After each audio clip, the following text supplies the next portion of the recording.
Well, again, hello, everybody. My name is Nicole Warshauer. I'm the head of community over at Trusted. If you're not familiar, Trusted is the place for the modern nurse. We have a plethora of opportunities, whether it's travel nursing. We have assignments all across the 50 states of the United States. We also have an amazing amount of articles, whether it's blog articles, we have podcasts, we have events, as you can see, really to make sure that you as a nurse are supported holistically. And we have tonight a really special series that's focused on your financial wellness. It is one of five. We've already had one, and Lauren is actually joining us for her second go around, which we're so grateful for. And then we have three more after this. So five in total. Please feel free to join us for any and all because it's a full cohesive series to help you have a really full financial life. And so a couple things before we get started. Again, we're really happy that you're here. Couple virtual event norms, things to keep in mind for the best experience when it comes to a virtual event. Number one, good vibes, good times. This is the time to have fun, be present. Yes, even with budgeting and paying down debt, these are really important things, and it's still a good time, and Lauren has an amazing array of content to share with you. Number two, we want to hear you when you want to be heard. So if you're not talking or you don't have a question in particular, go ahead and mute yourself. And that leads us to number three. If you do have questions, which we imagine you will, go ahead and pop them in the Zoom chat, and Casey, our amazing community associate, will pull them all together and share them with Lauren when we have dedicated question and answer time. And then four, if you have feedback, good, bad, or indifferent, we really want to hear it. So please feel free to share your feedback of any kind in the survey that is sent to you after the event is completed. I do read all of the comments. I know Casey does too. It's really helpful for us to design the best possible events and communities for you, the nurses who we love so dearly. And as we go on, I want to introduce to you Lauren Mochizuki. She is an ER nurse and the creator of casamochi.com. She's an incredible wealth of financial resources and just a lovely person in general. So without further ado, I'll stop sharing and let Lauren take over. All right. Hi, guys. Okay, first things first, I'm going to share my screen. Let me make sure I have this down. Okay, I'm going to hit share. And here I go. Let me go ahead and move this so I can show you guys my presentation. All right. Can you see me okay? Okay, excellent. All right, guys. So hi, yes, my name is Lauren, and we are going to go over healthy finances, how to become debt-free, essentially. I just always like to pause and stop and kind of look at this motto that I have. So save better, spend better, live better. Ultimately, the goal is, by learning these different things, how to save better, how to spend better, how to be intentional with our finances, this will equal the outcome that we will have an even better life because we have these things under control. So without further ado, hi again. I'm just going to kind of go over the topics of presentation. So we're going to talk about what does financial freedom look like, the strengths and challenges of the nursing profession and paying off debt, habits of financially successful people, a brief overview of budgeting methods, because I did cover this in a previous webinar, and also the freedom acronym, which will kind of walk you through the different steps to pay off your debt. And then we'll wrap up, and we will have questions throughout and a couple of polls just to kind of mix it up. So, and to get to know you guys better. Who am I? So I'm Lauren Mochizuki. I've been an ER nurse for 11 years, former spendaholic turned budget enthusiast. So my story is that almost 7 years ago now, actually, my husband and I, we paid off $266,000 of debt in 33 months. So this was no easy task. I say this was one of the most important, one of the most meaningful things I have ever done in my life. And I think that my personal experience is really important because I want to highlight this. I'm a proponent that not all debt-free journeys are alike. I think this is something to establish right off the top. So in my own life, I have had 2 debt-free journeys. So 7 years ago, we paid off every last penny of debt, and this included our former condo. So now what happened was we ended up purchasing our fixer-upper dream home. We remodeled it with cash. We didn't go into debt doing it. And now we're also continuing to pay off our dream home mortgage. we were able to put half of the total price of this home down as a down payment because we had paid off all that debt. But I want to highlight this because I think it's important. You know, before I didn't have any children, I was able to go at a really, really fast rate. And at the time it worked for us. But now the pace of my debt-free journey, paying off our mortgage, which is the only debt that we have, is very different from the pace at which we went before. And I just want to encourage you that as you start to figure out what your debt-free journey will look like, just know that you can't look around, you can't compare yourself to anyone else, because even in your own lifetime, these things may look different, and that's okay. You want what works best for you in this current phase of your life. So the first poll is, I want to know, have you ever tried to get out of debt before? And if your answer is yes, if you don't mind maybe hopping in the comments really quick, and if maybe you could just give me a couple words as to like what happened, or why it didn't work out, or did you go back into debt, or I'm just really curious. I want to gauge where you guys are, just to kind of see how I can lead you throughout this whole thing. So it looks like 32% have. So yeah, and I really want to know, like, if you did try before, just a couple of things, like what do you think happened that you're not all the way out of debt?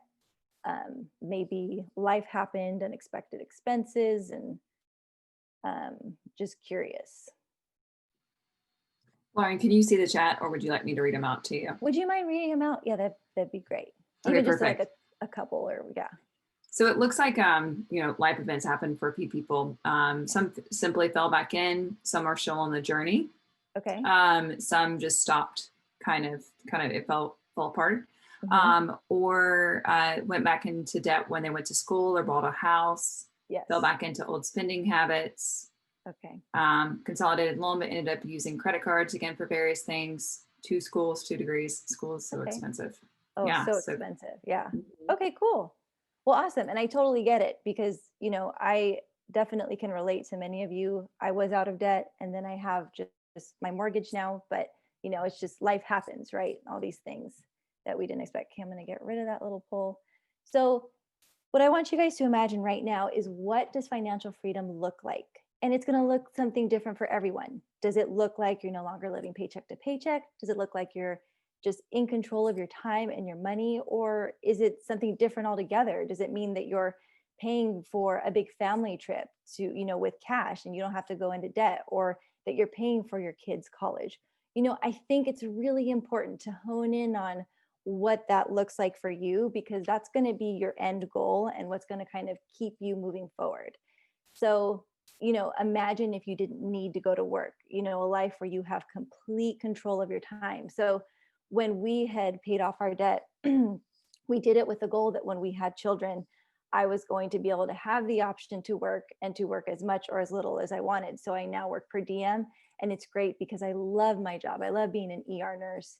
And it's also nice to have the flexibility to go into work, to watch my kids, just to be able to teach other nurses how to manage their finances.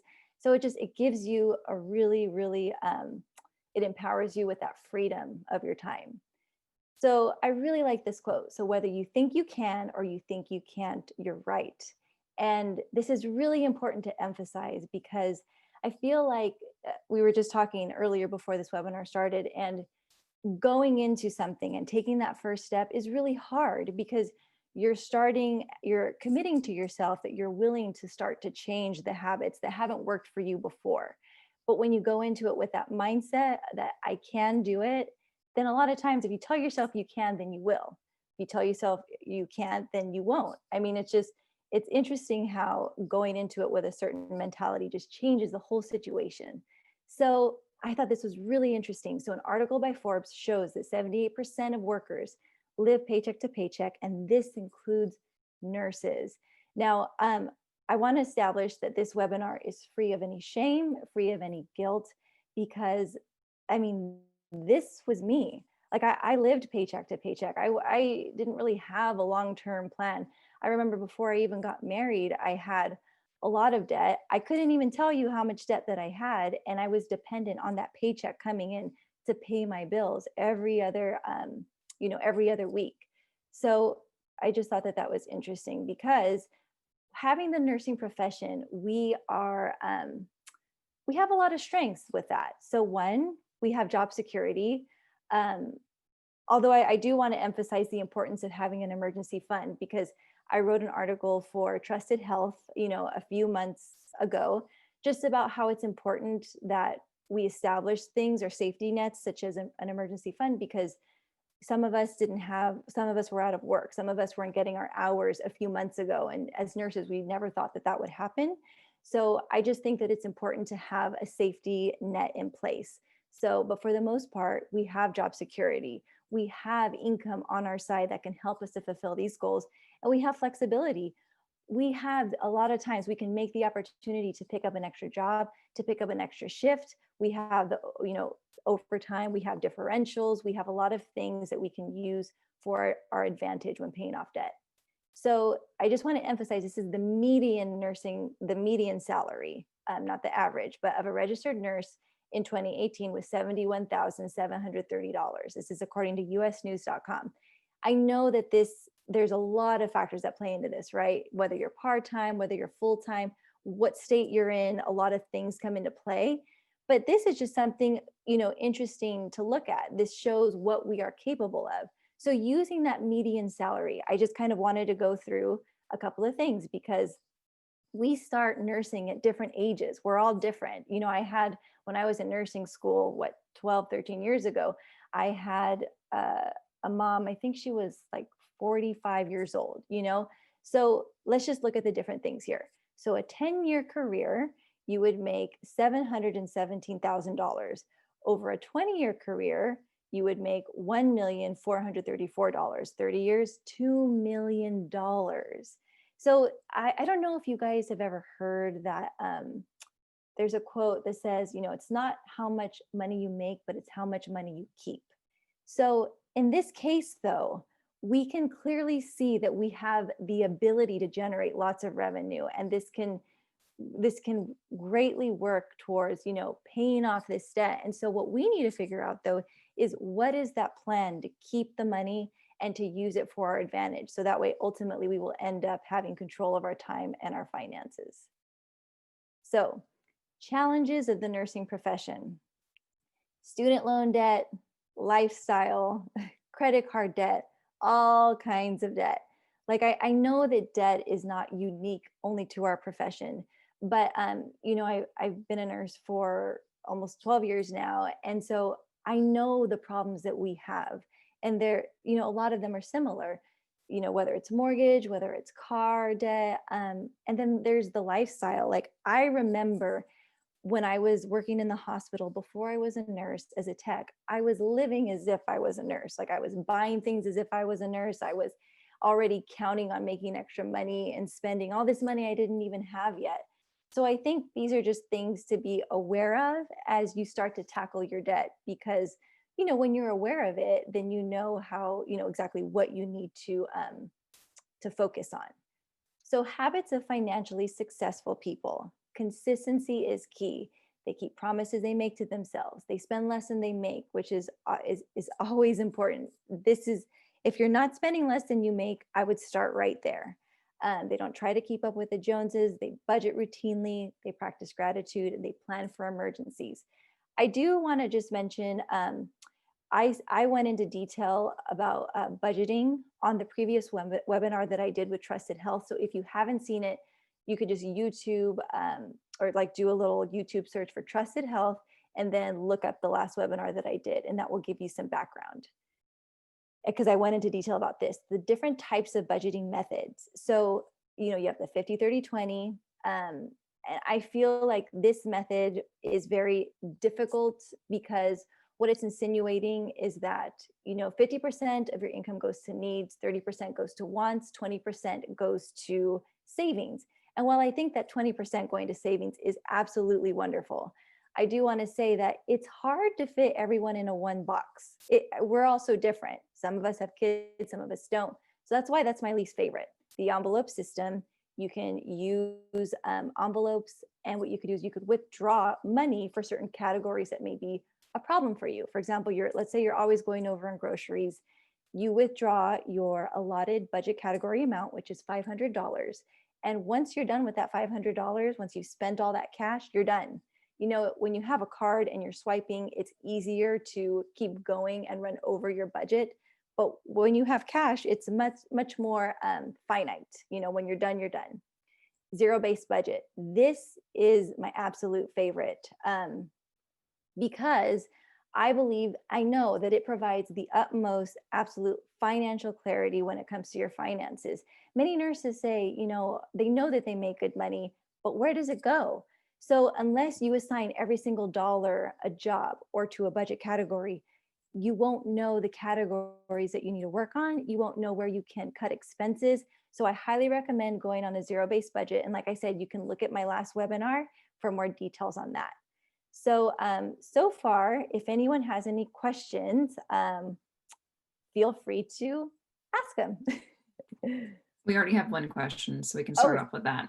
Great, excellent. So Okay. Megan asked, would you suggest prioritizing an emergency fund or eliminating credit card debt first? I realize student loans and mortgages will take much longer to pay off. That's a great question. I always say prioritize on establishing an emergency fund. And I would say start off with a minimum of $5,000. This is the reason, is because let's say you're paying off all this debt, but you have absolutely no buffer in the bank should life throw you something, which it does all the time, right? We know this, your car, your home, whatever the case may be. But if you start off and put all your focus towards establishing that emergency fund first, you can go through life knowing that you have that buffer should something happen, and you don't have to go further into debt, which ultimately would increase your interest rate and the length of which you're paying your debt over. So I feel like you absolutely should start off by establishing an emergency fund and put it in an account where it's easily accessible. You know, retirement does not count. Obviously, that money is outside of this emergency fund. It has to be in just some kind of a savings account where you can just easily access it for whatever may come up. All right, thanks, Lauren. So our next question is from Andrea. On the zero-based budget, do you give yourself a cushion? I'm not going to read the second part out loud, but. Okay, that's a great question. And yes, this is actually something that my husband and I started probably about a year ago. So what we noticed is that obviously life happens, right? We have these goals, we try to hit them. We don't always hit them. We're not perfect, things come up. So what we started to do is we started to have a budget category and we called it unforeseen expenses. I highly recommend this for anyone starting out, and just throw $100, $200. I mean, if you're just starting out, maybe even $300, because as you go on in your journey of figuring out your budget, you need to know that it's not always going to be perfect. We want it to be so desperately, but it's not going to be. So like, let's say, for example, you know, let's just say, because my air conditioning just broke down. It's been really hot here in Southern California. And we actually did have sinking funds for that. But let's say we had no extra money for that, but we had our cushion. We could just easily, you know, transfer the money from our little cushion and use that towards fixing the air conditioning. So yes, have a cushion, call it whatever you want in your budget, but I would recommend having one for sure. Okay, perfect. Thank you for that. So it looks like that's all the questions for now. So we can move on to the next section. Okay, perfect. So let's go here. Oh, yes. So poll number 2, what words best describes how you want to feel about your financial future? And I just want to share, if there's something like not on this list that comes to the top of your mind, if you could just drop it in the chat, that would be great, because I want to know like what comes to your mind when you think of, you know, just in charge or in control or just good financial standing, I guess. Hey, Lauren, we got another question real quick, which I figured we can address right now. Yeah. So for that cushion, I think she means emergency fund. Do you keep it in a separate account or stash somewhere in the house? Okay, so yeah, if we're talking about specifically the emergency fund, we stash it in accounts. So, and I've had this question before, this other question I'm going to tag on to it. A lot of people say, well, how do you keep track of your finances if they're in multiple accounts. This is what I say to that. First of all, try not to have too many accounts. We want to simplify the process. It's already, challenging enough to start something new. So I would say no more than 4 accounts for your checking and savings accounts. Also, the program that I use, and you don't have to do it, but the reason why I like it, I use a program called You Need a Budget, is because at any given time, I can see how much money is in each separate account, as well as seeing how much I have in my budget categories. It makes it very easy for me to see and to understand how much I have where. So I keep some cash in the house, but not a lot. When it comes to big sums of money like that, I feel safer with it in the bank. So, okay, so let's see, all of the above. Okay, yeah, that's great. So freedom, healthy, in control, confident. Excellent. Great, okay. Let me close that and let's move on. Okay. So like I said before, this place is, free of shame or anything like that, because when I started my debt-free journey many years ago, I couldn't tell you the answer to any of these questions. So this is something that when you're starting out trying to pay off your debt, many people don't know the answer to these questions, and that's okay. But I want your goal to be, even if it's tonight, just trying to find out like one thing, even the interest rate of one of your debts. So let's start left to right here. So how much debt do I have total? You may know how much student loan debt you have, maybe you separately how much car debt you have, but I would encourage you to tally it all up so you can see how much you have altogether. When is my debt payoff date? This is really important because let's say right now you're paying the minimum, which is, fine, you're just starting out right now. If you were to continue on that road, when would your debt payoff be? And I think this is important because when you start to make those extra payments and really dig in and see how much you're saving as far as time, as far as money, when you put those extra debt payments towards your debts, it makes it really fun and really exciting. You can start to say, when I started, my debt payment was going to be 20 years from now. But because I hustled and worked a little extra, I was able to cut that from 20 years to 5 years. So figuring this out is really important. What is the interest rates of my debts? This is really important because interest rates change. And, especially with credit cards, you can try to negotiate these rates. And I think that it's really important that you, maybe once a year, just take a look, give your credit card company a call, do some shopping. You can say, hey, I see that this other credit card company has this interest rate. Can we negotiate the rate? Because they want your money, they want your business. If you're making minimum payments, you're helping them make money, which is fine, but they want to keep you as a customer. So I highly encourage you to figure this out because you could be saving thousands of dollars down the road if you're able to negotiate these things. So let's go to the next slide. Really quick, Lauren, we have a question. Yeah. How did you figure out the debt payoff date? Okay, yes. So this is what you could do. So you look at you could just pull up your credit card statement, and a lot of times you can either call them up and take a look, but it depends. Like if you're only paying off the minimum amount, a lot of times it'll tell you, or you could just march it out, line by line until you go all the way to the end. Now, I want you to understand something though. If you are paying off the minimum payment, chances are the vast majority of that payment is going towards interest, and hardly any of it is going to principal. Same with the mortgage, same with any kind of debt. So the easiest way would probably be just to call up your credit card company. There are ways that you can do it by, just writing it out. And we did like these amortization schedules that would probably help. You could look up like amortization apps and they can do it for free. They can help you figure that out. But that's what we actually did for our mortgage. So I would suggest easiest amortization or call up your credit card company. Okay. Any other questions or before I move on? Move on. We'll save those for the question. Okay, cool. Portion. So here we have the freedom acronym. So this is kind of your framework for paying off the debt. So first, form your plan and your purpose, reinforce your goal by writing it down and posting it somewhere visible, establishing a rainy day fund, establishing a zero-based budget, decide on an accountability partner, organize a regular budget meeting and maintain consistency, and regularly pay extra towards your debt. Okay, so that's the general framework. We're going to kind of break this down one by one. So form your plan and purpose. So important takeaway, your debt-free journey will be your own.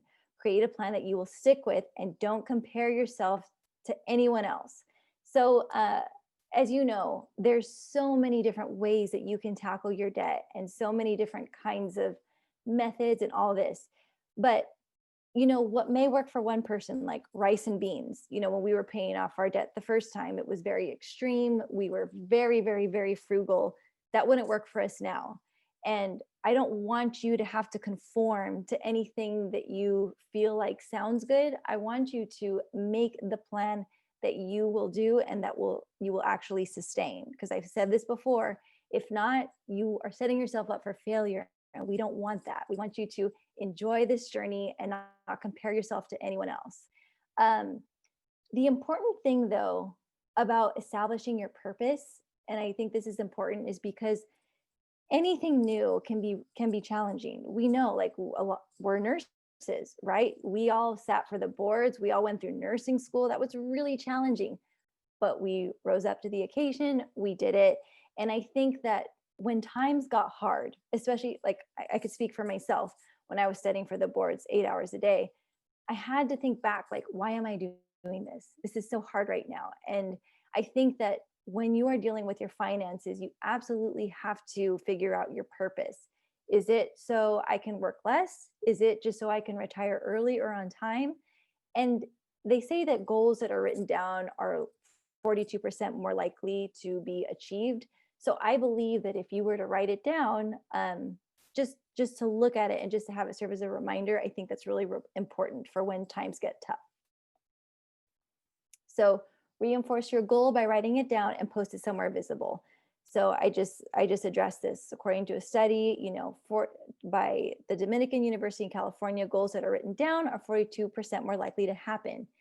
The reason why I feel like keeping track of your progress is important is because it feels sometimes like your journey might take a long time. You know, some of you working full time, going to school full time, and then with whatever money you have left, you know, you're trying to cash flow school, you're trying to pay off your debt.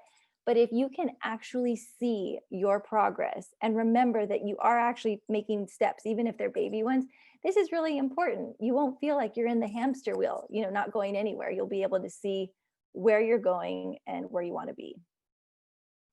So establish a rainy day fund. And I've talked about how, you know, why $1,000 just isn't enough. It doesn't cut it anymore. For your first short-term savings, I would actually recommend between $5,000 to $10,000. I think that's an important starting goal.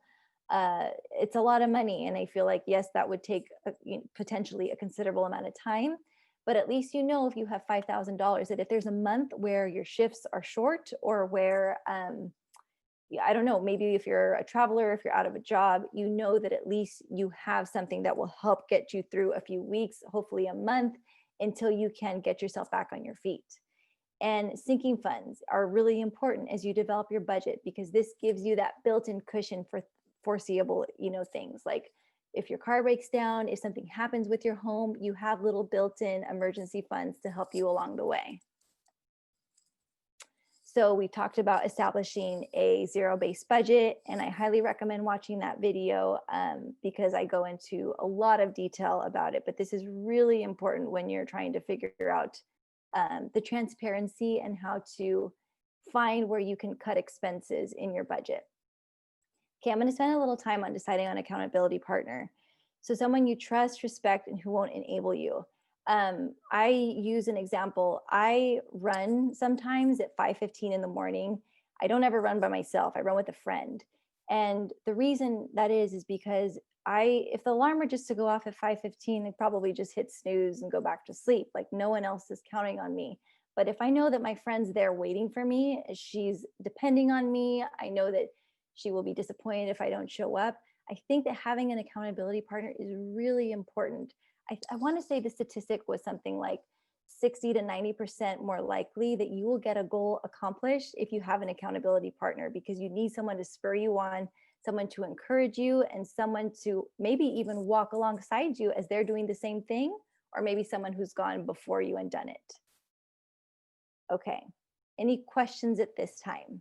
We have quite a few questions, so we'll try to get through all of them. Okay. Let's see. The first one was, my husband and I have separate accounts. Is that safe? He pays certain bills and I do the rest. Okay. The question was, is that safe? Is safe? Safe. You know, it is safe. I feel like as long as you guys are continuing, if you can count on each other to do it.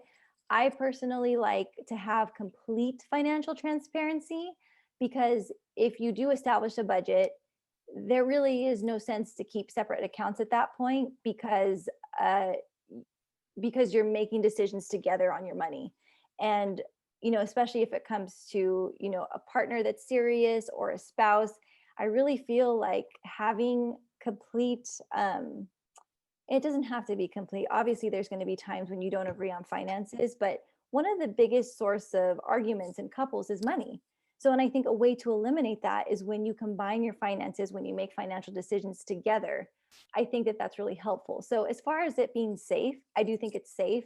I do recommend, though, maybe just consolidating everything to simplify everything as well, because there really is no need to keep it separate at that point if you're working together as a team. So. Okay, awesome. Let's see, new grad here. How much is too much money to be throwing at student loan debt per month? I have the ability to put in more than the minimum right now, if that makes sense.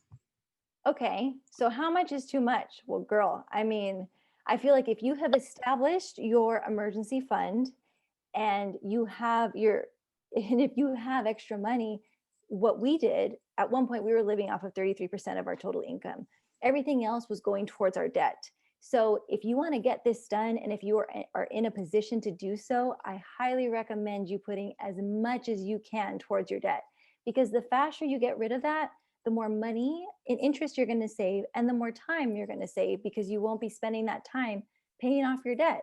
So if you can, I would do it as much as you can. Like, that's a great position to be in, and I would take advantage of that. Okay, good advice. Let's see.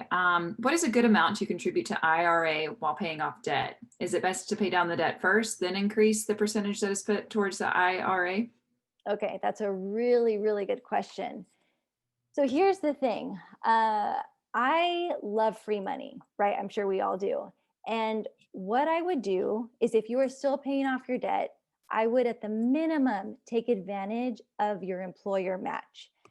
You know, call up your HR, ask them what you would have to put in for them to contribute the maximum amount. And I would start with their minimum requirement, just for now, just to get you started. And then once you're done paying off your debt, use a lot of that extra income to put towards your retirement.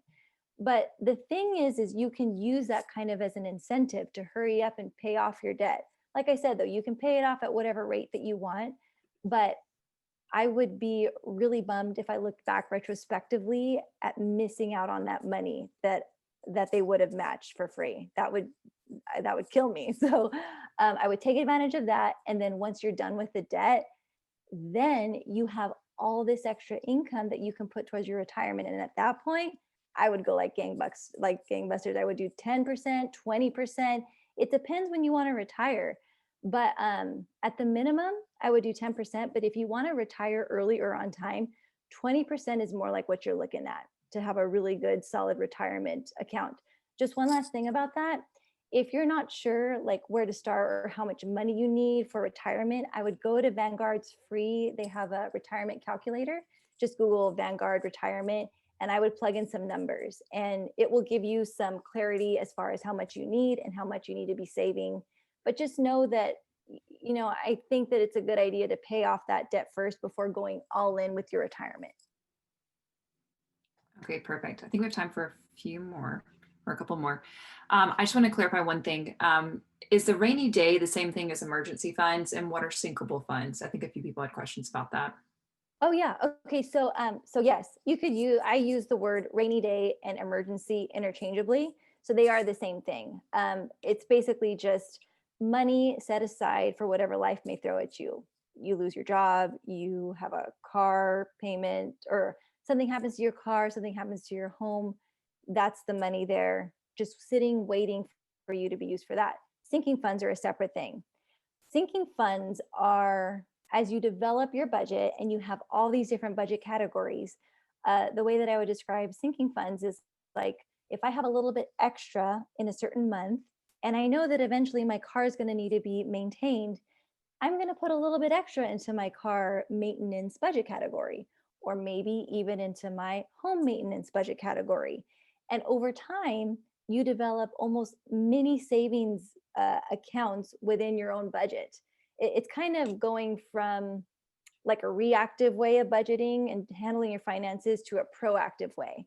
And so they are different in that sense, because ultimately, what you want to get to the point is that any kind of emergency will come up and you're ready because you can foresee these things coming up. So sinking funds are mini little savings accounts within your budget, and emergency fund are for the bigger things that life may throw at you or completely unexpected. Okay, perfect. So it looks like Sheila asked, my payoff date for student loans alone at my current ability projects to 24 years. Any tips on loan forgiveness, or do you focus more at cutting expenses and working extra? Did she say 24 years or 20 to 40? 24. Yeah, that's a long time. And I wouldn't focus so much. I mean, obviously there's so many different, like we could do a whole thing just on loan forgiveness because there's very many different kinds of programs you can look into. But what you could do is you could just do a brief overview of them. I read an article the other day. I think if you just like Google nurse loan forgiveness, there's some ideas. But if you don't qualify for any of those, I would encourage you to decrease expenses, increase income, and pay off that debt. Because I don't know about you, but it's a long time to kind of carry that debt for 24 years if you have the ability and the opportunity to pay it off. Because just imagine, once you pay off that debt, you're freeing up that income every month, and that can be used towards saving for your retirement, or it can be used for saving for your dream home. So I would say first, do your due diligence, make sure that you don't qualify for anything that you can have it forgiven, quickly. And if not, work on paying it off. Okay, awesome. I think for the sake of time, we'll move on to the next section, but we can always come back to these questions. Okay, cool. Okay, organize a regular budget meeting. Right before we hopped on here, I was just reconciling some of my transactions. I think it's really important that you check in with your budget consistently. When I look at my transactions, what I'm looking for is, am I still within my budget after I just purchased a Starbucks drink this morning? Does everything balance okay? Did I not get charged extra? These are regular things that even if it's once a week, that you want to be able to reconcile and feel confident that you are on track. You're deciding at these budget meetings, whether it's with yourself, whether it's with your accountability partner or spouse or husband or wife, it's important that you make the decision as to where all your money is going. And I think that gives you a sense of freedom and confidence because you are telling your money what it's going to do.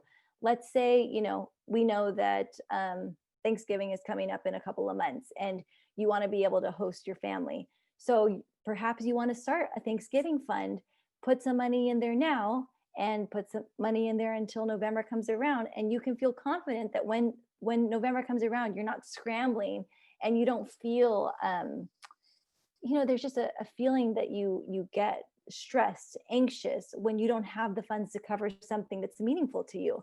So I think it's important that you spend the time, look at the calendar. Like when we do our budget meetings, our calendar is always up because every month is different, and make those decisions.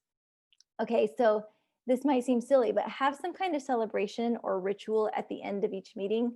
So at the end of our budget meetings, my husband and I, we had made this visual aid, and we had part of our visual aid, whenever we would cut off a little thing, it represented amount of money. It's a piece of felt.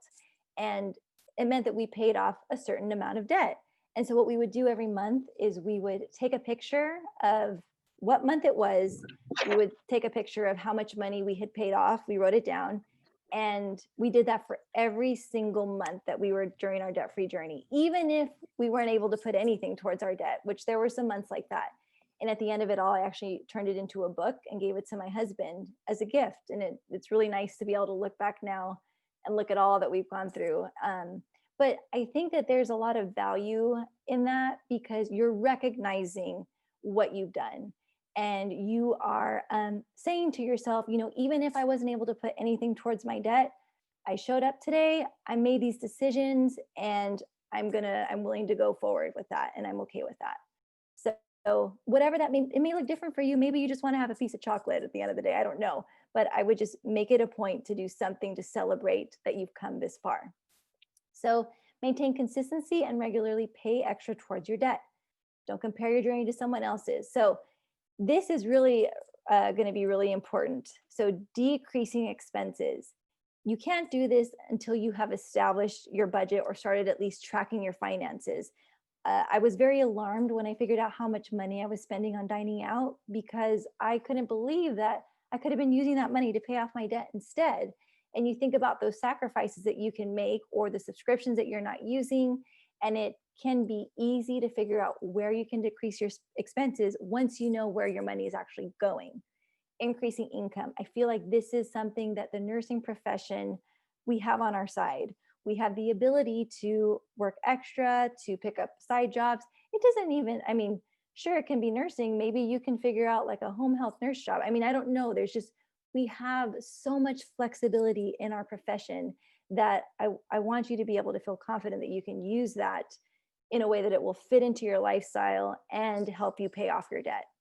And then practice gratitude. I found this really interesting that once I got on this journey and I figured out what was actually really important to me, and once I realized that what I had was already enough, I stopped wanting more, you know. And not to say like I spend a lot of my recreation money on sheet music and on coffee out, but you don't like, I could have gone through my whole closet and I could have showed you all these clothes that I had bought that I never used and that I really didn't need. Everyone's different, you know. You may like your clothes, you may like your purses, and that's fine. But I feel like practicing gratitude just makes you feel like what you have is enough. Okay, here are the methods. So we have the debt snowball, which is paying off the smallest debt first, then working your way to the largest. And then we have the debt avalanche, which is paying off the debt with the highest amount of interest first. I've gotten this question in the last webinar. And the question is, what should I do? Do I do the debt snowball? Do I do the debt avalanche? And here's what I have to say. I say that it's a very, very personal choice because you may feel better knowing that you're paying off the debt with the highest amount of interest, knowing that you're saving a lot of money, but it may take you longer to kind of gain that traction and pay off the first debt that way. Others, like me, felt really good with the debt snowball because I knew that if I paid off the first one, the smallest one first, and I saw that it was gone, then it gave me, it encouraged me, it spurred me on to continue to pay off the next ones. I like that momentum. So I think the choice is highly personal. I don't think that there's one wrong answer. I just think that it's whatever works best for you. Okay, so I really love this quote. It says, "You were born to win, but to be a winner, you must plan to win, prepare to win, and expect to win." So all of us have this in common. We're all nurses, and we went through a lot of really challenging situations and took really hard tests to get to where we are today. But we planned on it. We executed it. And ultimately, I feel like it's the same with your finances. We have the ability to live a really, really great life without worry, without stress about our future. It's just a matter of doing what we did in nursing school. We just need to sit down, we need to make the plans, and we need to execute. And I know that we all have the capability because I know that we're all capable of really hard things. It's just a matter of doing it. And if you're looking to start anywhere, I would just recommend by finding a buddy that will hold you accountable, just kind of like in nursing school. We did our study sessions. And so, yeah, I just wanted to thank you guys so much. If you have questions, I am happy to answer them now, but thank you so much for having me. Awesome. I love that quote. That's beautiful. Thank you. So we do have a few questions and we can Okay. go ahead and answer those. So for single mothers that are nurses with debt, what is some advice that you think would help when you don't have many people to help you with childcare and limited on days or hours you can go to work to make enough to work on the debt? Oh, that is really, really challenging. This is what I recommend though. I would recommend that you think outside the box. So what the challenge is with being a single mother, a lot is the time, right? And childcare is expensive. Like I know that for a fact. So maybe it means that you start some kind of a side hustle. And I want to say, is there a webinar that's going to be on that, Nicole, or something that addresses um, like a side You've got business? some really good ones from entrepreneurs who are also nurses, all different kinds, but I can share those afterwards as well. Okay. So because of childcare and it costing so much, I would recommend you thinking outside of the box and thinking, okay, here I am a nurse, but what else am I good at? Can I use those skills to start my own business that I can do from home? Can you look into drop shipping? Can you look into, I mean, there's so many different things that we can do as nurses, but also outside of that. And that's where I would just take some time to think about, because if your time is so limited, I know that you want to spend it with your kids. You don't have a lot of time and resources to go to work so much. And so I would just start to think outside the box. And I think that nurse entrepreneurship is a growing field. And I think there's also a lot of different articles on it on Trusted Health. I think I've read a couple, but that's where I would recommend you kind of sitting with for a little bit and thinking of what the other things are that you can do. But ultimately, I want to say something. I want to say that, I know that motherhood is precious. Like your children are only little for so long. And maybe for now, you can just pay what you can pay until you can figure out the next step. But know that you're doing the best that you can, and that you're never going to look back and think that you're bummed about, not being able to pay off the debt a little bit sooner, but you were able to spend that time with your children. So I think that is obviously a really personal thing, but I just think that it's great that we have different options and do what brings you peace ultimately. Okay, perfect. Thank you for that, Lauren. Yeah. I think this one's also really important. Sheila asked, how do you balance working extra to pay down debt with not burning the candle from both ends? I'm already feeling run down with COVID. I think any nurse can attest to that. Oh, yes. So when we paid off $266,000 of debt in 33 months, I felt like I was burning the candle at both ends. Although I am happy that we did it, there were so many times when I told my husband, like, I don't know if I can continue on. I don't want to do this anymore. Like he had to kind of talk me off of the ledge of wanting to give up, because it felt like a lot.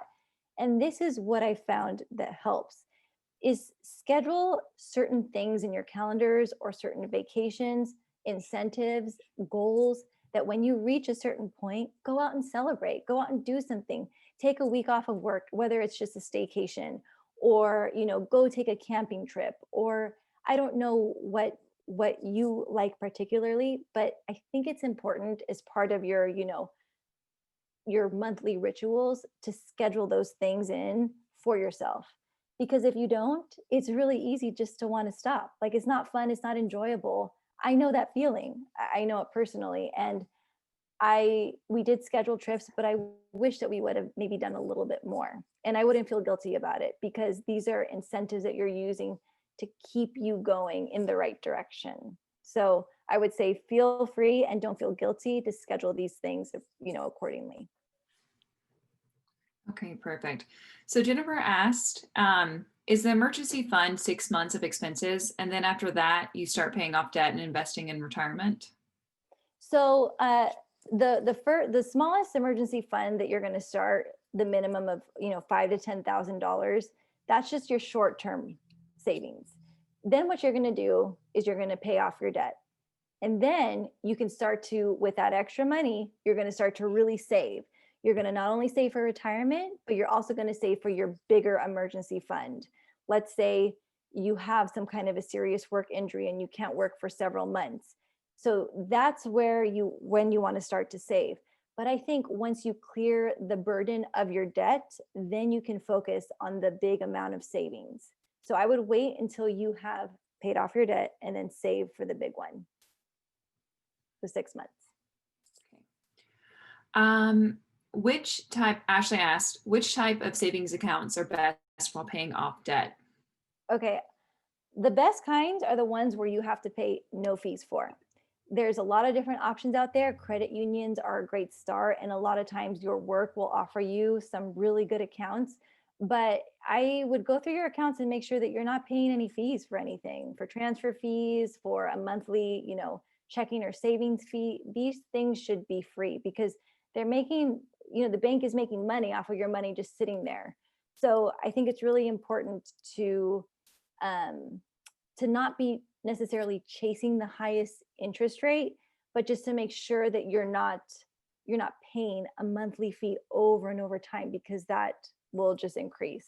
So I would rather have you focus your money instead of chasing the interest rates, just on your own personal spending and how you can optimize that.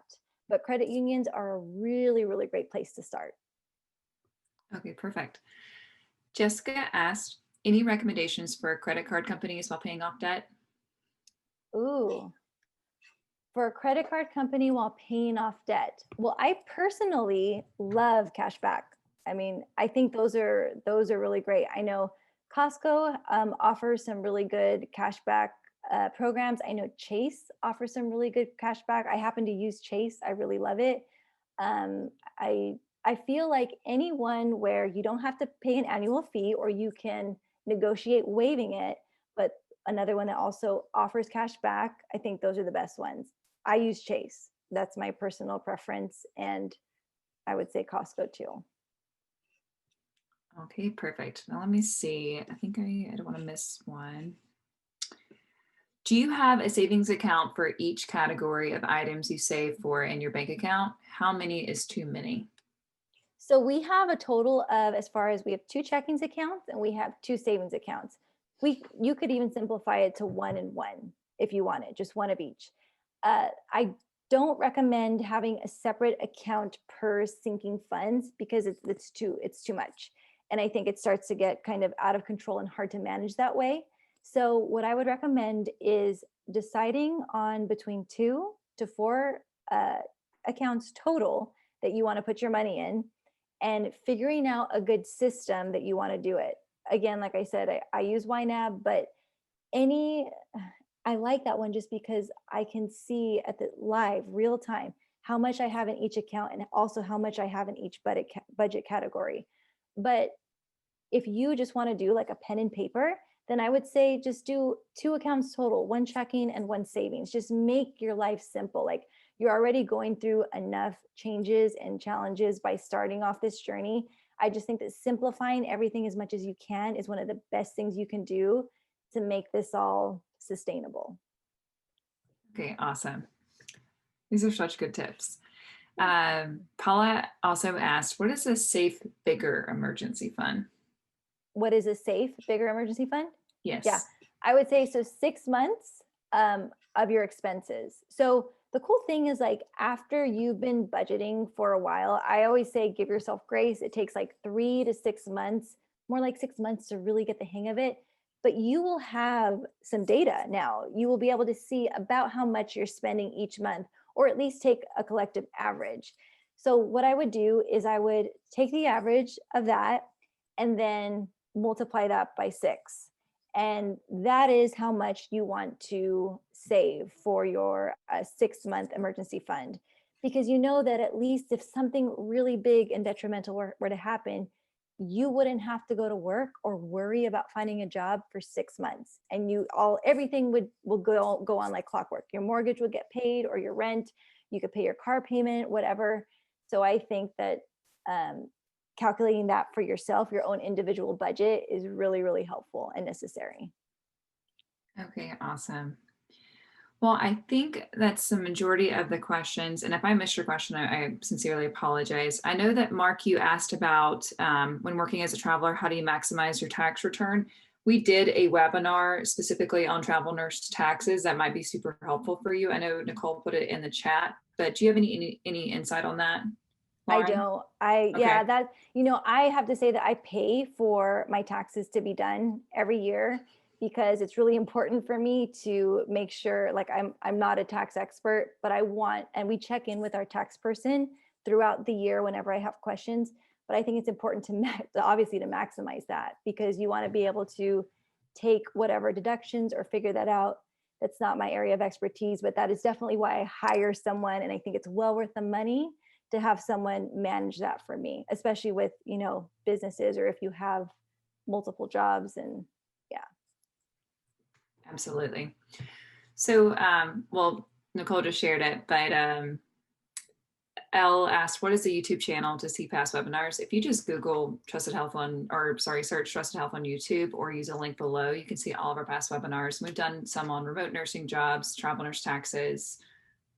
We obviously have Lauren's previous budgeting event. And so there's a lot of great webinars that we've done that are on there. So tons of resources.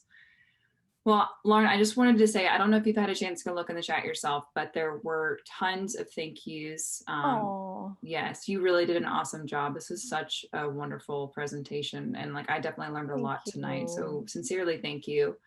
But if you have a chance, maybe pop in there just so you can see all the great, yeah, I great will. thank Thank you yous and so much. everything. Thank you for having me. And I do want to share just one last little tidbit, is that you will notice as you do your budgeting and things come up, I have established a note on my phone and I call it budget meeting. And this is really important because as things come up throughout the month, like, oh gosh, I have a kid's birthday party that I have to go to, write it down in the budget meeting for next month, or we're out of laundry detergent, write it down in the budget meeting note. Whatever it may be, I personally feel like it's really helpful because I keep a running tally. And when it comes time to budget meeting, there's not a whole lot of extra surprises, or that I know what to budget for. So I recommend you guys doing that as well if you want a good place to start. Just start by writing down purchases that will come up. So that way you can plan on it and make sure that it's in your budget. So thank you so much for having me. It was really fun and I just love doing these things. If you want to kind of get inspiration, I try to update my Instagram at Casa Mochi whenever I can between homeschooling and all that. But I'd love to see you guys over there. And thank you guys so much. I'm going to throw that in the chat really quick. I just accidentally sent it privately to Nicole, but here we go. That's her Instagram that you guys can check out. She does have a lot of great tips on there. And so you just can stay connected with Lauren. I highly recommend it. Excellent. Thank you Lauren, so much. Thank you again. You've been wonderful, as everyone has said. And for all you nurses who joined us tonight, thank you so much for being here. We hope to see you at more virtual events, including lots and lots of our financial events that are coming up as well. So you can kind of continue on your financial journey. And please give us feedback with that survey. That's really helpful for us. And hopefully we'll see you all soon. Take care. Bye, y'all. Bye. Thanks, guys.